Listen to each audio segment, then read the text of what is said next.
میں مرتبہ مکہ مکرمہ میں تھا، اپنے بڑوں سے رہنمائی لینی پڑتی ہے اللہ ہاں مکہ مکرمہ میں.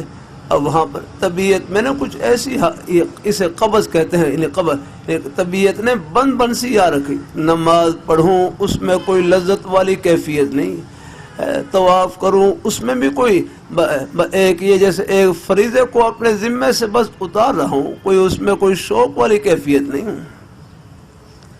یہ آ جاتی ہیں طبیعت پر مختلف حالتیں.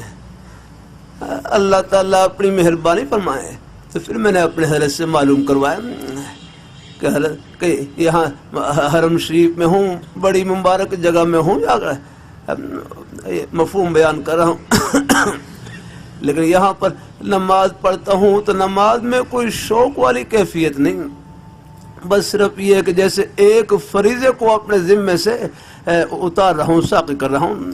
ایک فریضے کو اپنے ذمے سے بس جو اللہ تعالیٰ کا فریضہ ہے بس اس کو صرف ادا کر رہا ہوں، کوئی شوق والی کیفیت نہیں.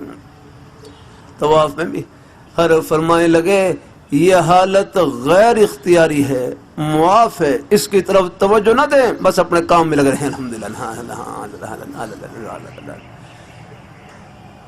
جیسے ہمارے حرم مولا عمر پائے بڑوں کے سائے کی کتنی برکت یار. الحمدللہ.